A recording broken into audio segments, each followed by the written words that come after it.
The alarm on Isaiah Coleman's phone vibrated softly at 4:30 a.m., long before the sun even considered rising. He did not jolt awake. He never did. Years of early mornings had trained his body to respond without complaint. He lay still for a moment, staring at the cracked ceiling of his small apartment on the east side of the city, listening to the distant hum of traffic and the occasional siren cutting through the darkness. Another day, another shift, another reminder of where the world believed he belonged. Isaiah rose quietly, careful not to make noise even though he lived alone. Old habits stayed longer than they should. He washed his face in cold water, studying his reflection in the mirror.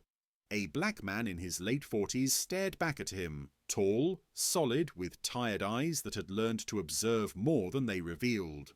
There was intelligence in those eyes, patience too, but also something heavier, the kind of caution that came from spending a lifetime being misunderstood.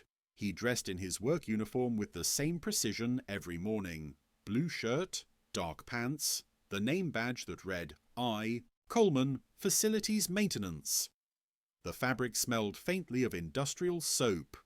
Clean, neutral, unremarkable. Exactly how the job wanted him to be.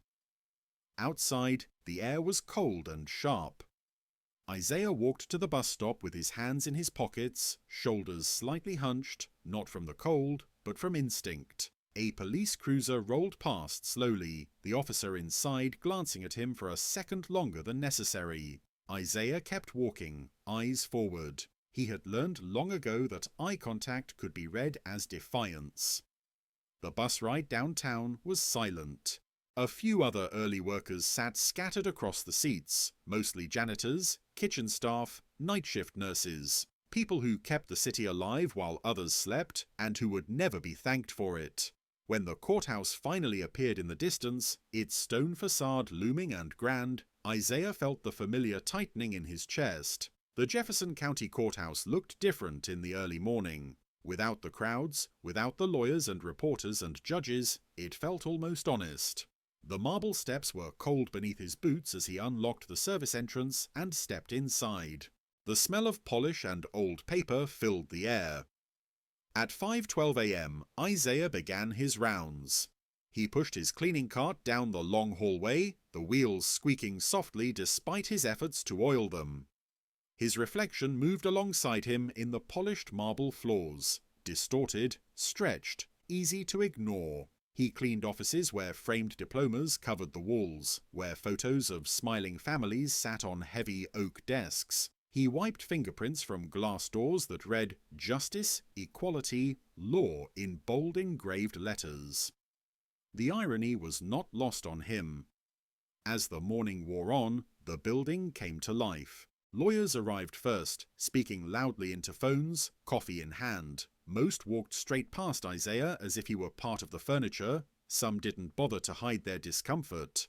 A woman clutched her purse tighter as she stepped around him. A man glanced at his watch and sighed impatiently when Isaiah's cart blocked the hallway for half a second. Then there were the comments.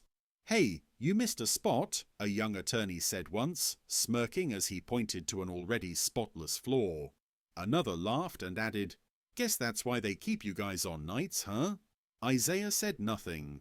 He never did, not because he didn't understand the insult, not because he lacked the words, but because experience had taught him that speaking often came with consequences, and silence, at least, allowed him to keep his job. By mid-morning, the courtroom doors opened. Isaiah stood near the back, wiping down benches as people filed in for the day's trial. He listened without appearing to listen. He always did. Years of being overlooked had sharpened his awareness. He heard names, charges, whispers of opinion disguised as fact. When the defendant walked in, well-dressed, confident, white, Isaiah noticed how differently the room breathed. When the victim's family entered, black, quiet, grieving, the air grew heavier, more judgmental. No one noticed Isaiah noticing, and that was the truth of his life. He saw everything while the world saw nothing of him. As the judge called the court to order, Isaiah stepped back into the shadows near the door, mop in hand, eyes steady. Another day in a building that spoke endlessly of justice, while quietly deciding who deserved it. And in that moment, no one in the room could have imagined that the quiet janitor they barely acknowledged would soon become the one voice they could not ignore. By the time Isaiah returned to the courthouse the next morning, the building felt different. He could sense it before he even stepped inside. The air was heavier, charged with anticipation and tension, like the moment just before a storm breaks. The State versus Daniel Whitmore trial had reached the phase everyone was waiting for, and the entire city seemed to be holding its breath. Isaiah pushed his cart through the service entrance and followed his usual route, but the silence he preferred was gone. Voices echoed off the marble walls, excited, confident, impatient. Reporters clustered near the front steps outside, their cameras already set up, their conversations sharp and animated. Inside, lawyers walked faster than usual, shoes clicking aggressively against the floors, ties adjusted, expressions rehearsed. This was not just another case. This was a story America already thought it understood. Isaiah cleaned the courtroom early, before anyone else arrived. He wiped down the witness stands slowly, carefully, as if the wood itself deserved respect. He polished the railing separating the jury from the rest of the room. He straightened chairs that would soon be filled with people deciding another man's fate. He paused for a moment near the defense table. Daniel Whitmore's nameplate sat neatly in front of the seat. Isaiah studied it without emotion.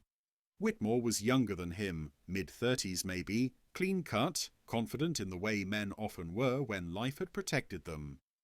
Isaiah had seen him before, on the news, in photos surrounded by attorneys. A man who looked like he belonged in rooms like this.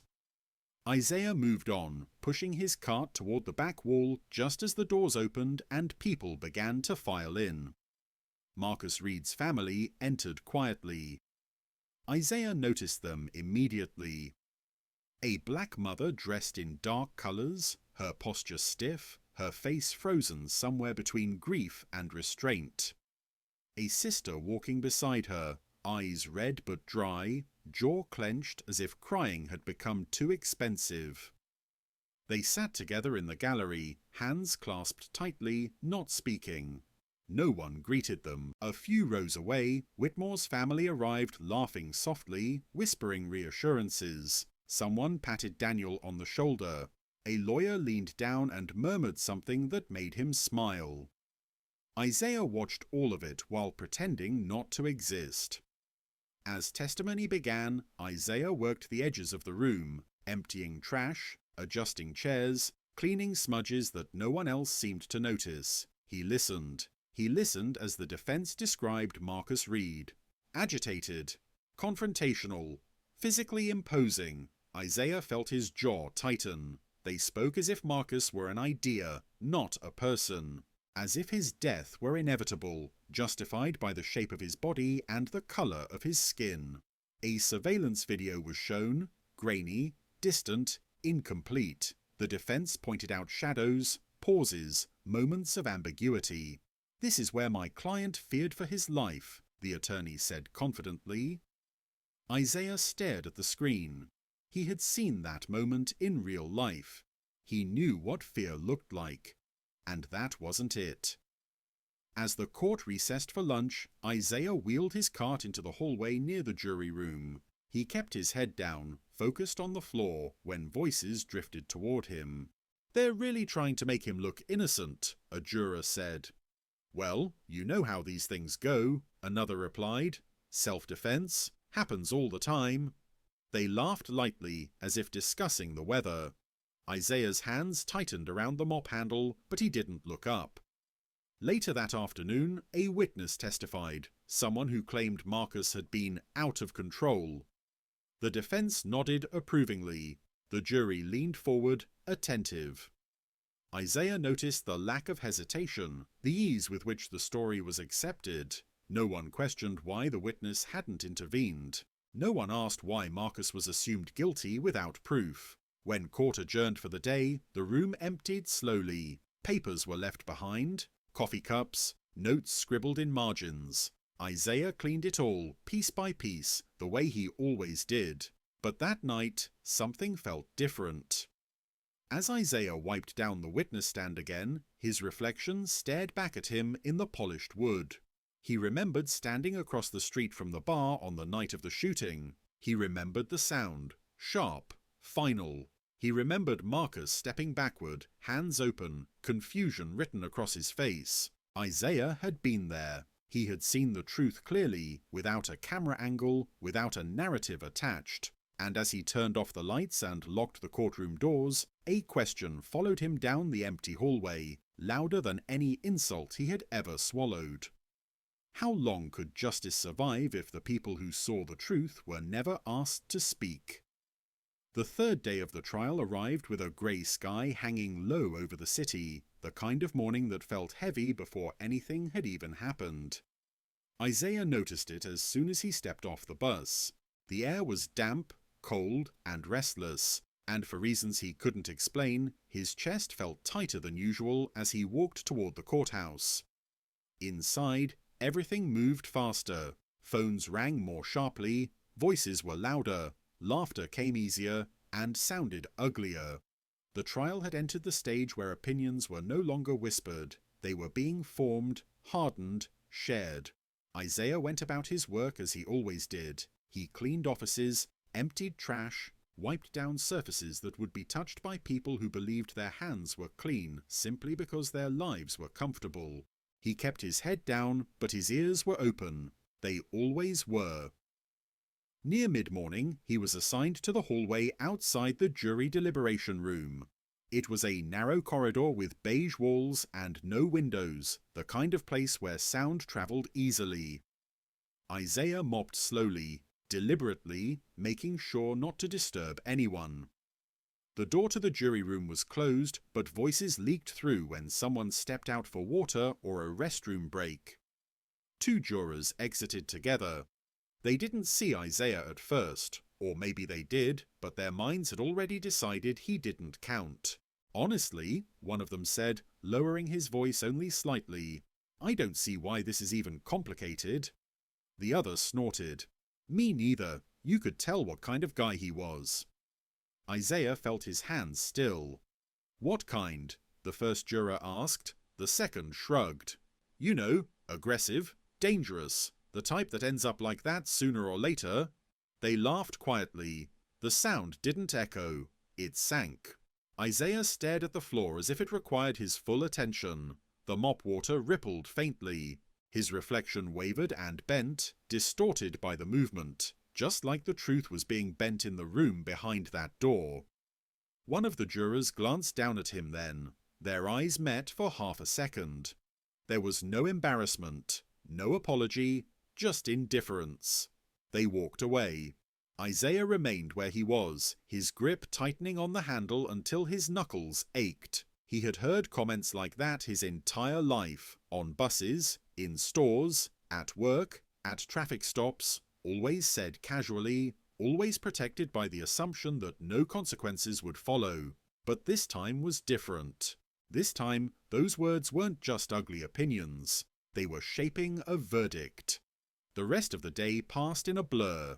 More testimony, more carefully chosen language, more subtle cues about who deserved sympathy and who did not. Isaiah worked around the courtroom, barely aware of his own movements. His mind kept replaying that night outside the bar, the cold air, the sudden noise, the way everything had stopped for one terrible second. He had seen Marcus Reed clearly under the streetlight. He remembered the confusion on his face, the way his hands were open, palms visible, the unmistakable step backward. Isaiah had grown up in a neighborhood where you learned to read danger quickly. He knew fear, he knew aggression, and he knew when someone was being painted as a threat simply because it was convenient. When court finally adjourned, Isaiah stayed behind as usual. The building emptied out slowly, the echoes of footsteps fading until there was nothing left but silence and the hum of fluorescent lights. He cleaned the jury box last, wiping down each seat carefully, methodically, as if the act itself could scrub away what he had heard. But it couldn't. That evening, in his apartment, Isaiah sat alone at his small kitchen table. He didn't turn on the TV. He didn't eat right away. He just sat there, hands folded, staring at a faded photograph taped to the refrigerator. It was of his son, taken years ago, smiling, young, alive. Isaiah thought about how easily Marcus Reed had been reduced to a stereotype in that courtroom. How quickly a life had been summarized by fear and prejudice. How casually jurors spoke when they believed no one important was listening. And for the first time in a very long time, Isaiah felt something shift inside him. Silence had protected him. It had kept him employed. It had kept him unnoticed. But silence had also allowed lies to grow teeth. As he finally stood and turned off the kitchen light, one thought stayed with him, steady and unrelenting. If he stayed quiet now, he would be part of the injustice he had spent his whole life cleaning up after. Isaiah did not sleep much that night. He lay in bed staring at the dark, listening to the ticking of the old clock on his wall, every second loud enough to feel like an accusation. His body was tired, but his mind refused to rest. The hallway, the jurors' laughter, Marcus Reed stepping backward. Over and over again, the memories replayed themselves, sharper each time. By morning, Isaiah had made a decision. It wasn't dramatic. There was no speech in the mirror, no sudden surge of courage that erased decades of caution. It was quieter than that, heavier. The kind of decision that settles into your bones and lets you know there's no turning back. When he arrived at the courthouse, the building was already buzzing.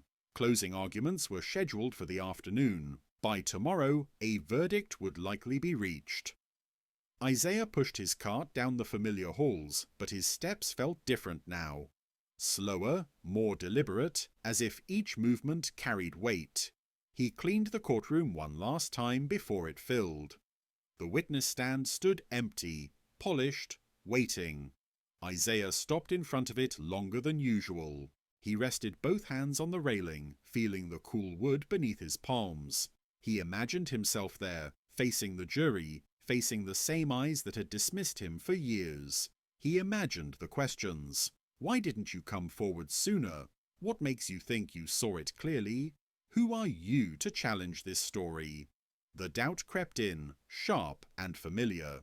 He knew exactly how this could go. He could lose his job. He could be mocked. He could be ignored. Worse, he could be punished for stepping out of the place people had assigned him. Men like Isaiah didn't disrupt courtrooms. They cleaned them. By late morning, the trial recessed briefly. Lawyers clustered in the hallway. Jurors stretched their legs. Isaiah stood near the water fountain, pretending to focus on wiping fingerprints from the metal surface. The bailiff walked past. Isaiah felt his pulse quicken. This was it. Or it wasn't. He could still stay quiet, still disappear back into the background where it was safer. "Sir," Isaiah said quietly. The bailiff stopped and turned, clearly surprised that the janitor was addressing him. "Yeah?" Isaiah swallowed. His mouth felt dry. "I need to report something," he said. "About the night of the shooting." The bailiff studied him for a moment, confusion flickering across his face. "Report what?" "I was there," Isaiah replied. His voice was calm, but inside, everything shook. "I was across the street. I saw what happened." For a second, the hallway noise seemed to fade. The bailiff's expression shifted, from confusion to skepticism. "You're saying you witnessed the incident?" he asked. "Yes, sir." "Why are you only saying this now?" Isaiah didn't answer right away. He glanced around the hallway, at the people in suits, the power, the certainty. Then he looked back at the bailiff. "Because no one ever asked me," he said simply. Within minutes, everything unraveled. The bailiff alerted the judge. The attorneys were summoned. Isaiah was escorted into a small conference room, his heart pounding louder with every step. The prosecutor's eyes lit up with cautious interest. The defense attorney's face hardened immediately. "A janitor?" the defense lawyer said, barely disguising the disdain in his voice. "You're telling me the court overlooked a janitor eyewitness?" Isaiah sat quietly, hands folded in his lap. "I clean this building," he said. "I don't make decisions in it. That's your job." The prosecutor asked him to recount what he saw. Isaiah did so carefully, precisely, sticking to facts. No emotion, no exaggeration, just the truth as it had unfolded under the streetlight that night. The room grew silent as he spoke. When he finished, the defense attorney leaned back in his chair, arms crossed. "Convenient," he said. "Very convenient timing." Isaiah met his gaze. "What's convenient," Isaiah replied, his voice steady, "is ignoring people until the truth becomes inconvenient." There was a pause. The judge ordered a recess to consider whether Isaiah's testimony would be allowed. Isaiah was asked to wait in a side room, alone again. He sat there staring at the floor, his leg bouncing uncontrollably now that the moment had passed. Doubt flooded in. Had he done the right thing? Had he waited too long? Was this bravery or foolishness? The door finally opened. "The judge will allow your testimony," the bailiff said. "You'll take the stand." Isaiah closed his eyes for a brief second. When he opened them, he stood. The courtroom was packed when Isaiah walked in. Murmurs rippled through the crowd as he took the stand. Some people squinted, confused. Others smiled faintly, amused. The defense attorney smirked. Isaiah raised his right hand and swore to tell the truth. As he sat down, he felt every pair of eyes on him, eyes that had never truly seen him before. And for the first time in his life, Isaiah Coleman was no longer cleaning up after justice. He was about to confront it.